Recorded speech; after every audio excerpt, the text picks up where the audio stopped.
కోడిగుడ్ల ధరలు కలవరపెడుతున్నాయి. అంతకంతకు పెరిగిపోతున్నాయి. మొన్నటి వరకు బహిరంగ మార్కెట్లో 5 రూపాయలు ఉన్న కోడిగుడ్డు ధర ఒకేసారి 7 రూపాయలకు, ఆ వెంటనే 8 రూపాయలకు చేరుకుంది. హోల్సేల్ మార్కెట్లోని ఒక్కో గుడ్డు ధర 7 రూపాయల 30 పైసలు పలుకుతోంది. పౌల్ట్రీ చరిత్రలోని ఎన్నడూ ఈ స్థాయిలో ధరలు నమోదు కాలేదని వ్యాపారులు, వినియోగదారులు చెప్తున్నారు.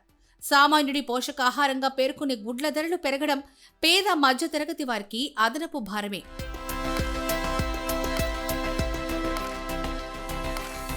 30 గుడ్లు ఉండే ట్రే ధర గతంలో 160 రూపాయలు ఉండగా ప్రస్తుతం అది 220 రూపాయలకి చేరుకుంది. ఇక నాటుకోడి గుడ్లైతే ఒక్కోటి 15 రూపాయలకు విక్రయిస్తున్నారు. కోడిగుడ్ల ధరలు ఇంతలా పెరగడానికి ప్రధాన కారణం డిమాండ్కు తగిన ఉత్పత్తి లేకపోవడమే మార్కెట్ వర్గాలు చెప్తున్నాయి.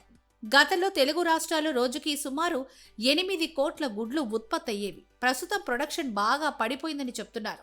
దీనికి తోడు చలికాలం కావడంతో కోడి గుడ్లకు డిమాండ్ పెరిగిందని పరిశ్రమ వర్గాలు చెప్తున్నాయి.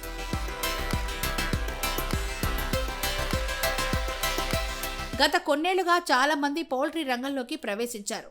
గ్రామాల్లో, పట్టణాల శివార్లలో ఇబ్బడి ముబ్బడిగా కోళ్ల ఫారాలు వెలిశాయి. అయితే పౌల్ట్రీ ఫామ్ల నిర్వహణ ఖర్చులు బాగా పెరిగాయని రైతులు చెప్తున్నారు.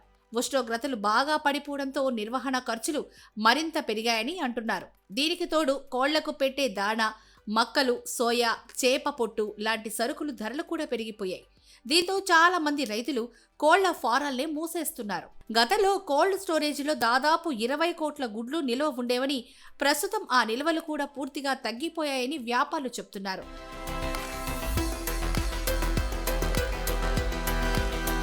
కోడిగుడ్ల ధరలు పెరగడంతో సామాన్యుల ఇంటి బడ్జెట్ తలకిందులవ్వడమే కాకుండా హోటల్స్, రెస్టారెంట్లు, బేకరీ ఉత్పత్తుల ధరలపైన కూడా దీని ప్రభావం పడే అవకాశం ఉందని విశ్లేషకులు అంచనా వేస్తున్నారు.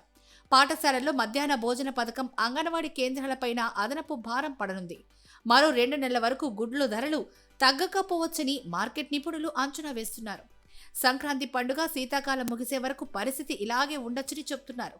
కోళ్ల దానాపై సబ్సిడీ ఇవ్వడం లేదా ఉత్పత్తిని పెంచే దిశగా ప్రభుత్వం చర్యలు తీసుకుంటే తప్ప ధరలు అదుపులోకి వచ్చే సూచనలు లేవు.